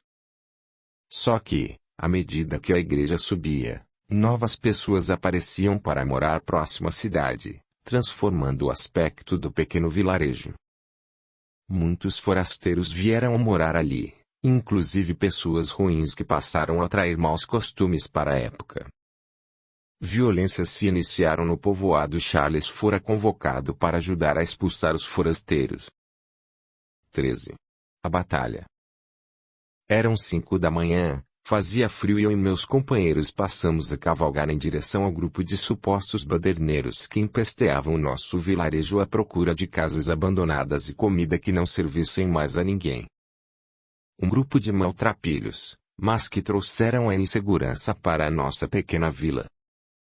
Ramon, companheiro de armas do exército, me orientou para ir com um grupo de 10 colonos para o norte e ele com 20 homens, entraria no acampamento pelo sul, o que causaria surpresa no ataque e facilitaria a expulsão daqueles indesejados visitantes.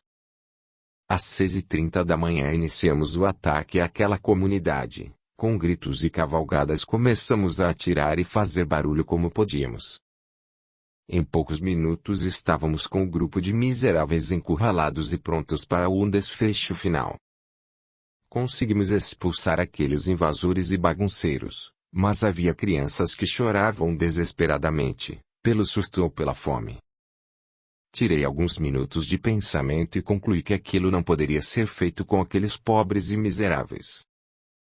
Corri atordoado e pedi para Ramon suspender aquele ataque e pelo contrário, oferecer ajuda fraternal àqueles pobres e sem teto. Ramon me encheu de insultos e partiu para expulsar definitivamente os invasores e coloquei-me à frente daquele grupo. Só por cima de mim, mas com estes nada poderás fazer. Ramon enfurecido respondeu. O que há contigo? Não vês que eles roubam o nosso gado e destroem nossos pastos? Sai agora, se não passo por cima de ti.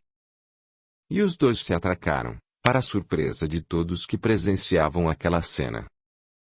2 homens do grupo de Charles saíram a seu favor e partiram para cima de Ramon até separá-los. Cheio de impropérios, Ramon saiu dizendo que Charles enlouquecera e que não iria ficar daquela forma. Ramon foi-se embora com seu grupo de agitadores, praguejando aquela situação. Charles olhou para aquele grupo de pobres e desvalidos e saiu em silêncio, como se algo abatesse seu coração atordoado. Não teve mais palavras para com seu grupo. Franz aguardava seu amado, aflita, pois soubera dos acontecimentos e, ao ver Charles retornar desolado em seu cavalo, pergunta: Amor, o que te aconteceu? Por que não expulsaste aqueles intrusos? Não sei, amor, só sei que minha consciência me falou para ter compaixão daquelas pessoas. Tudo o que quis foi ajudá-los naquele momento. Charles entrou desolado em sua casa, de certa forma sem rumo, sem eira nem beira, mas nascia um novo e verdadeiro Charles. Livre de injustiças e resignado com a sua situação de simples camponês. Ao anoitecer, toda a comunidade não parava de relatar o que tinha se sucedido pela manhã. A derrota de Charles e os impropérios de Ramon. Formaram-se 2 grupos, uma contra e outro a favor, o que foi motivo até de disputas entre os 2 pequenos grupos e aí tomou-se uma decisão. Pedir ajuda ao arcebispo da região para deliberar a respeito do caso, visto que as autoridades eclesiásticas da época tinham o poder de decisão. No mundo espiritual, a coisa transcorria diferente, com satisfação pelo êxito do pequeno Charles em não mais agredir seus irmãos em lutas terrenas. Abigail, irmã espiritual de Charles, compareça ao cenário e roga a Jesus, nosso Senhor, para interceder por ele, para reerguer suas forças e prosseguir nesta centelha de humanidade em favor do irmão em luta, nas plagas terrestres. Senhor, olhai por nós, por nosso irmão, para que ele não fraqueje nesta jornada e consiga cumprir suas promessas antes da reencarnação. O amor a Deus nos faz crer na absolvição de nossas faltas passadas e o perdão aos irmãos delituosos nos traz garantias de um porvir melhor. Sustenta-nos agora, meu Deus, para que possamos, a partir do vindouro tempo, arregaçar as mangas e marchar em direção à vitória. Obrigado, Deus, por ter nos mantido na fé do dever cumprido. Com este agradecimento, Abigail e Carlos se aproximam do irmão e o enchem de luz nas cores citrino balsamizante para suas feridas na alma, para que pudessem sintonizá-lo e o manter animado nas lutas que iriam começar.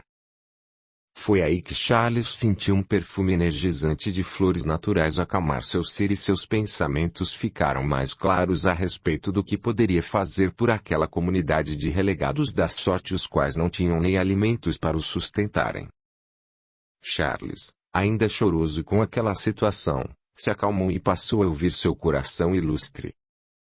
Sustenta-me nesta hora difícil de decisão, Sem teu amparo não sou nada, sem a tua luz não vejo caminho a seguir. Penso nestes irmãos em sofrimento e a ti rogo luz para iluminar meus anseios. E, assim, Charles encosta a cabeça no travesseiro e se entrega ao sono merecido do mensageiro da paz, sem trégua para a sorte que o esperava. Dormiu durante 10 horas. Ao despertar deu de encontro com um grupo de moradores da cidade que trouxeram uma decisão do arcebispo a respeito do caso do dia anterior. Queriam que Charles se reunisse aos baderneiros e fosse embora das terras, pois não era digno de permanecer naquela comunidade. E assim, Charles e sua família deixaram seu antigo grupo e seguiram em direção a um novo amanhecer, agora mais forte pelo galardão do amor ao próximo. 14. O ouro.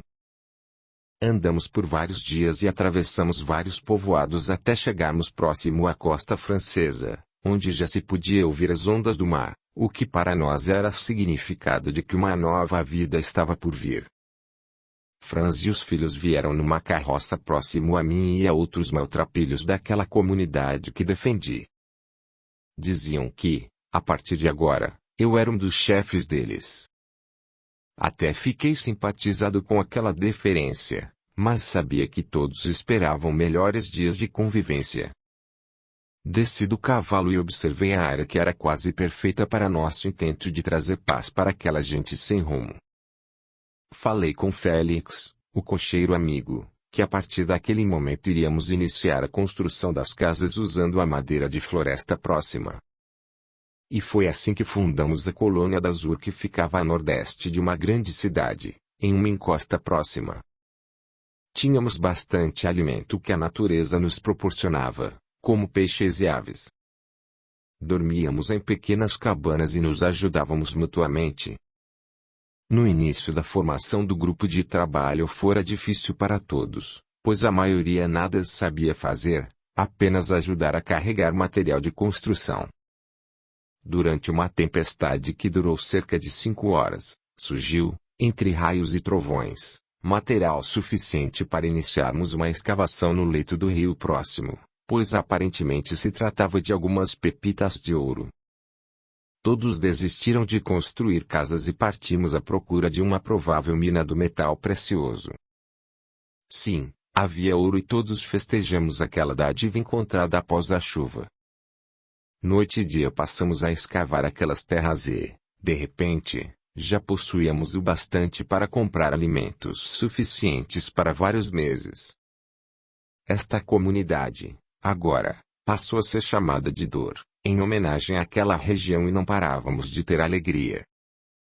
Em uma manhã fui contatado pelo Sr. Jabbour para que comparecêssemos à cidade vizinha e começássemos um diálogo com aquela comunidade, visto que o referido riacho, teoricamente, pertencia ao município vizinho.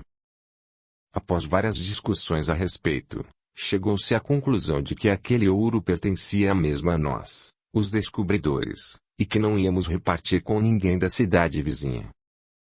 Carlos, o guia espiritual, se preocupou com aquela situação. A riqueza sempre despertava cobiça e ódio por parte de seus defensores e opositores e pediu para que Abigail ajudasse a livrar Charles de outra enrascada. Mas como, Carlos? Nosso companheiro em busca de fortuna não pensa em dividir esta riqueza dada por Deus com seus semelhantes. Acho que temos que agir o quanto antes de pedir ajuda aos superiores, para que Charles não seja condenado por seus pares e tenha que retroceder em seus objetivos. Charles passou a ser monitorado mais de perto pela espiritualidade amiga. Ele não pensava mais em outra coisa a não ser cavar mais e achar mais ouro.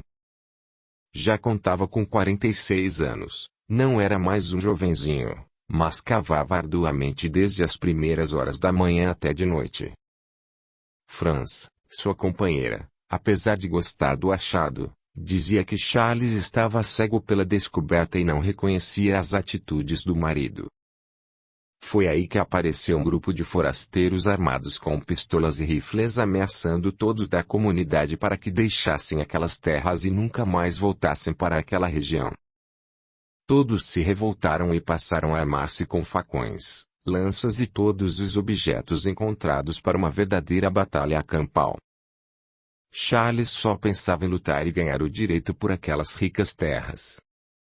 Após 2 semanas de lutas diárias, inclusive corpo a corpo com aqueles intrusos, Charles resolveu abandonar a comunidade e seguir caminho com sua família, agora em direção ao noroeste, para mais próximo da costa e, assim, encontrar condições de se deslocar para portos mais distantes daquele centro de fome e pobreza. Chegaram a um porto de navios em que se observava a constante saída e entrada de veículos carregados de iguarias, eram cargas para outros países que ficavam próximos ou distantes da costa francesa. Charles pensou e chegou à conclusão de que para eles seria mais interessante partir da França e procurar posição melhor em terras distantes, pois continuavam à procura de melhor local para viver. Conseguiram com o resto de ouro comprar passagem em um pequeno barco que atracaria em poucos dias e depois partiriam para terras holandesas. Talvez fosse um destino melhor do que ficar nas terras francesas e passar por momentos difíceis. Era o final do ano de 1446 quando Charles e sua família partiram em direção à pequena Holanda e não foram mais vistos em terras francesas. Uma despedida melancólica de quem sempre amou e respeitou seu país. Após alguns dias de navegação, desembarcaram em novas terras à procura de trabalho e dignidade, e foram recebidos pelo Sr. House Fouzen, taberneiro de rua próximo ao porto, que alojou aquela família.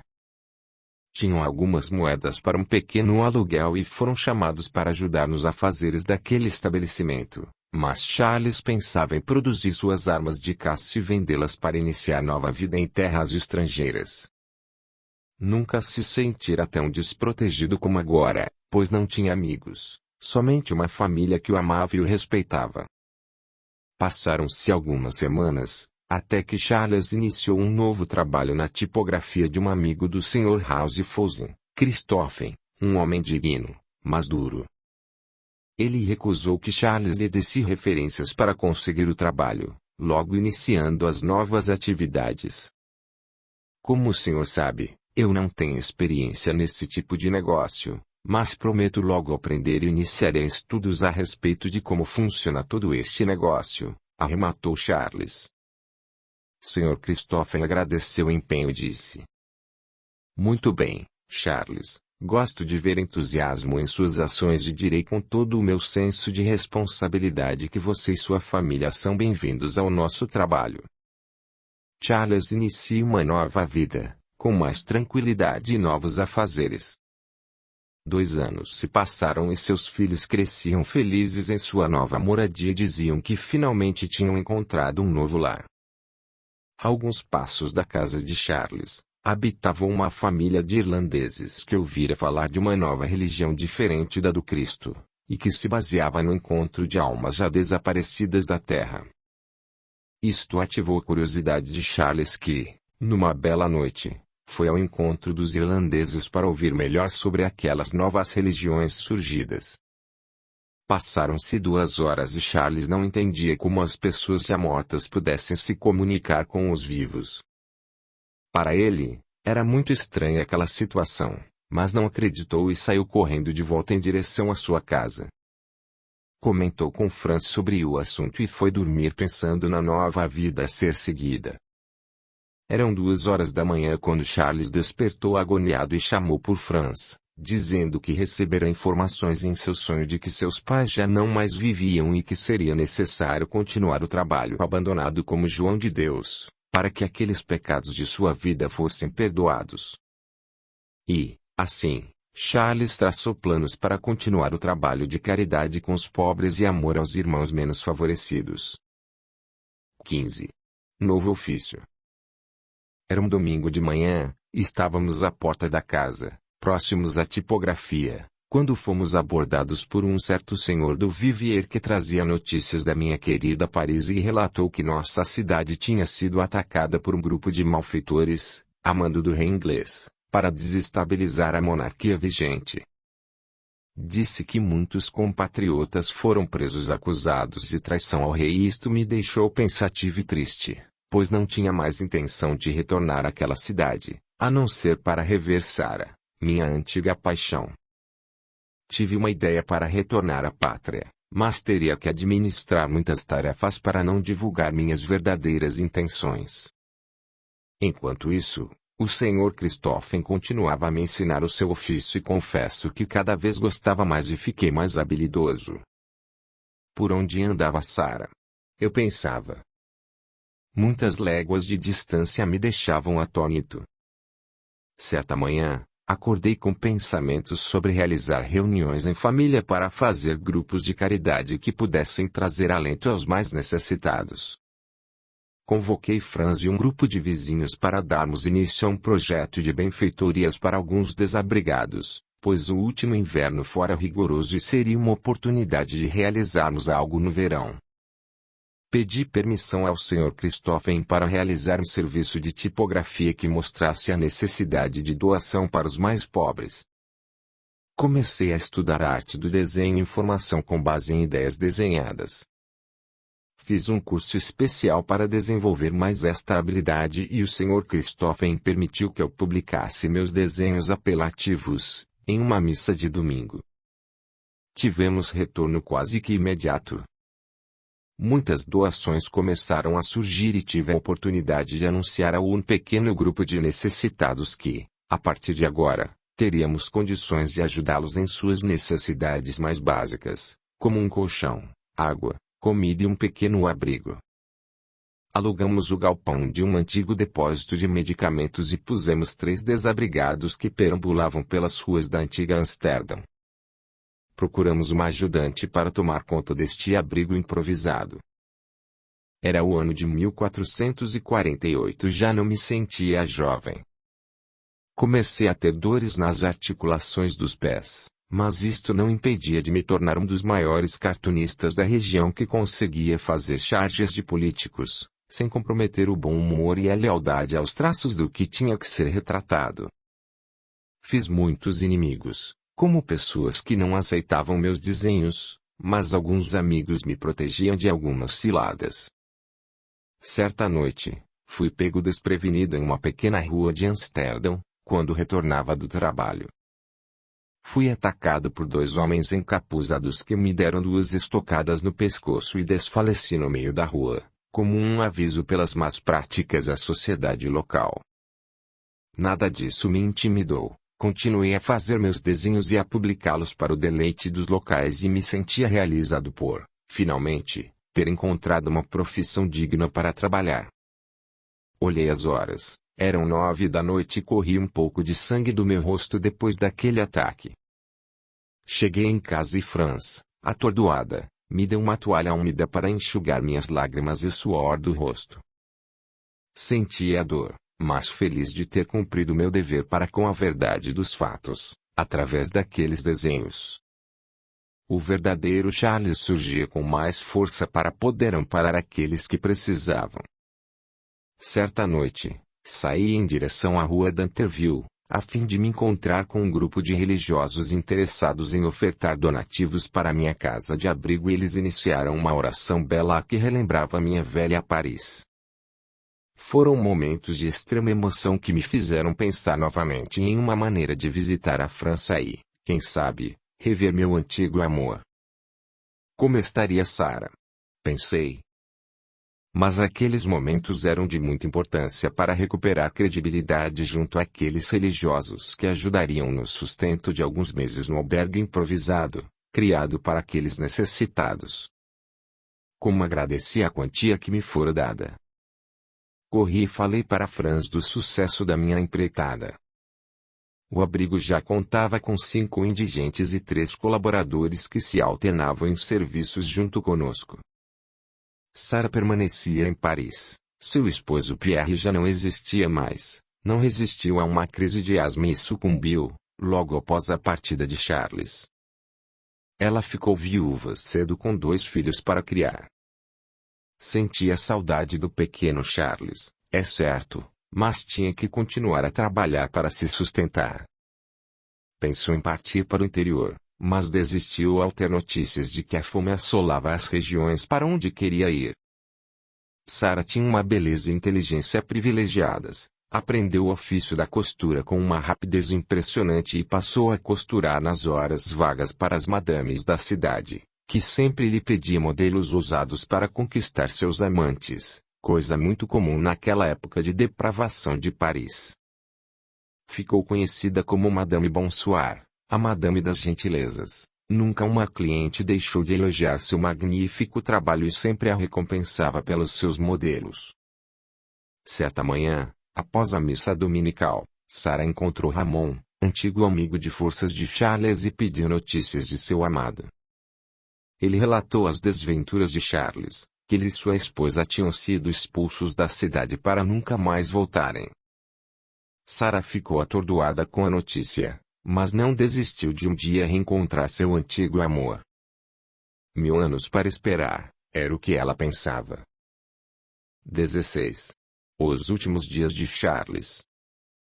Naquela época, quando todos costumavam se reunir para comentar os acontecimentos do dia, minha família começou a relatar o que havia ocorrido na noite anterior em que alguns mendigos haviam sido assassinados, nas ruas desertas de Amsterdã.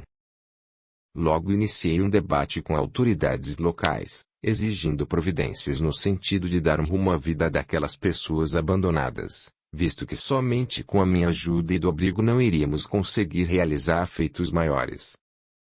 Pensei em solicitar à monarquia um salvo-conduto para que pudesse circular livremente entre os países próximos e solicitar donativos para aquelas pessoas pobres.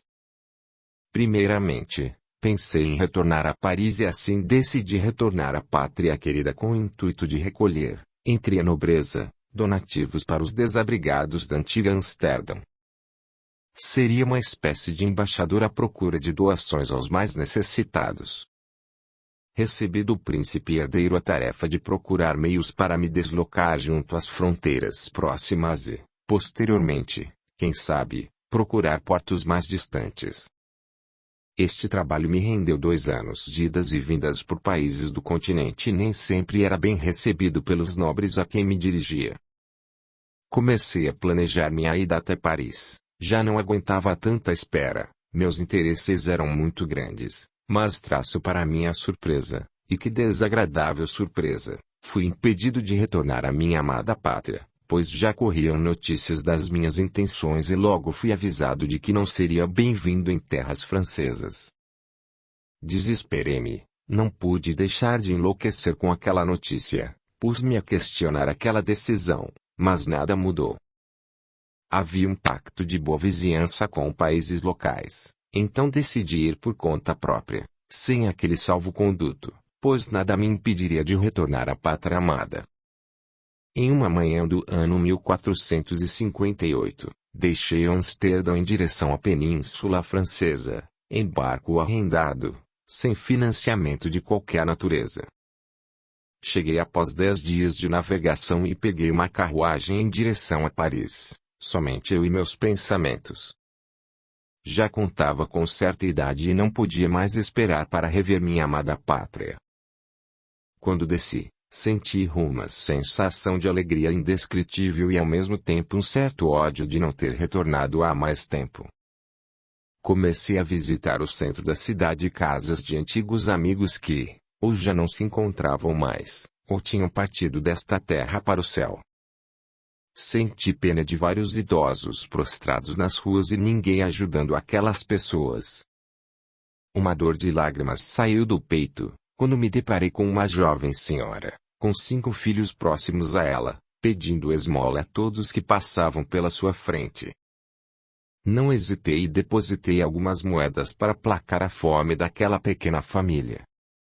Procurei a residência dos Bourbon, onde teria notícias da minha querida amada Sarah e, para minha surpresa e decepção, fiquei sabendo que Sarah havia partido dali há alguns anos para rumo ignorado. Depois de sua viuvez, deixou a casa dos Bourbon e passou a dirigir um negócio próprio, mas a família não sabia precisar sua localização. Viagem perdida, meus sentimentos se confundiam com aquela situação. Amava Sarah e também Franz, que me suportava em todas as situações. Deixei Paris já tarde da noite em direção à Normandia, no intuito de rever meus antigos familiares. Foram 3 dias de viagem por estradas soturnas e mal cuidadas e, ao chegar à região, não encontrei sequer a cidade em que nasci, pois houve uma mudança daquelas paragens. Que decepção, nem a casa de onde parti para ganhar o mundo. Retornei a Paris, totalmente decepcionado, sem notícias de meus parentes. Era tarde da noite, quando alcancei o porto que no outro dia me levaria de volta a Amsterdã. Foi aí que recebi a notícia de que batalhas campais se realizavam em fronteiras próximas e resolvi me deslocar até lá para ver do que se tratava. Durante 2 horas, só ouvia tiros de canhão e gritos de homens enfrentando a morte. Não suportava mais aquilo. Retornei ao porto e peguei o barco de volta a Amsterdã, onde pelo menos tinha uma casa e uma família para me ajudar e consolar. Lutei contra uma doença pulmonar por vários anos e acabei sucumbindo por esta moléstia que sugou minhas forças. Retornei à pátria espiritual com 65 anos e passei a conhecer os fatos que levaram a me separar de minha antiga amada. Agora, rogo a Deus para que me permita resgatar meus débitos, que não são poucos, e me dê uma chance de reencarnar com parentes próximos. Nada disso seria necessário se houvesse uma maior vigilância minha, evitando a busca de fortuna fácil, sem trabalho, e não respeitando o amor de pessoas próximas. Oh, meu Deus, como me arrependo daqueles dias mal vividos em que até ódio e rancor me fizeram perder a chance de melhorar meu relacionamento com meus desafetos. Disse que perde-se um homem, mas ganha-se um mártir, este era meu lema. Mas aqui deste lado estas máximas não valem, apenas o amor ao próximo e a Deus são documentos necessários para iniciar uma nova vida. Enquanto isto, espero uma decisão dos amigos superiores que intercedem por mim, para que eu retorne à posição necessária para resgatar minhas dívidas. Oh, Deus, misericórdia de mim. Meus amigos, esta pequena história foi necessária para relatar as verdadeiras razões que indicam a necessidade do meu retorno em nova condição para, enfim, resgatar meus débitos adquiridos neste período em que mais valia um homem com uma espada do que um homem repleto de amor no coração. Segunda parte. 17. O povo em Israel. Em 500 anos antes de Cristo, Joshua e sua família atravessaram o deserto do Sinai em direção a Jerusalém, terra prometida que todos de sua família queriam conhecer, em caravana composta de 12 camelos com cargas e 5 para transporte da família. Em noite de lua, gostavam de conduzir a caravana por mais algumas horas antes de parar para dormir. Geralmente, buscavam água em pequenos poços que se formavam na região. Não tinham destino certo, pois eram nômades em busca de felicidade através de novas conquistas. Toda a família era constituída de 30 pessoas, incluindo seus 16 filhos e 5 mulheres, além de 2 senhoras da família, 3 serviçais e os demais eram guias e protetores do grupo. Andavam de dia e armavam suas tendas à noite, permanecendo próximos a algumas cidades maiores para intercâmbio e comércio de especiarias e artigos de linho, muito comuns na região. Sentiam-se felizes e costumavam passar o ano já em terras próximas da região em que o mel e o leite seriam abundantes. Joshua não acreditava em um só Deus, mas aceitava o fato de que algo conduzia suas vidas.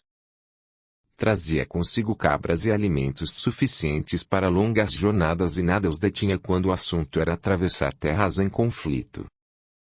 Amavam as pastagens ao norte de Jerusalém e, sempre que podiam, retornavam para se refrescarem e reverem amigos que ali deixavam.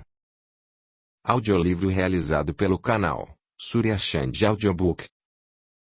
Numa dessas incursões, foram abordados pela guarda armada de filisteus que habitavam a região e sempre que passavam as caravanas para troca de alimentos ou objetos, nada queriam comprar, só realizar trocas. E foi nestas paragens que Joshua conheceu sua sexta mulher que se chamava Abigail, menina de seus 14 anos e meio, com olhos profundos e tez morena clara. Vinha com seus familiares, que a trocaram por um pouco de carne fresca, 5 ovelhas e 2 cabras. Foi conta certa e todos saíram satisfeitos com o negócio, a não ser Abigail, que não queria ser trocada, muito menos fazer parte de um pequeno harém.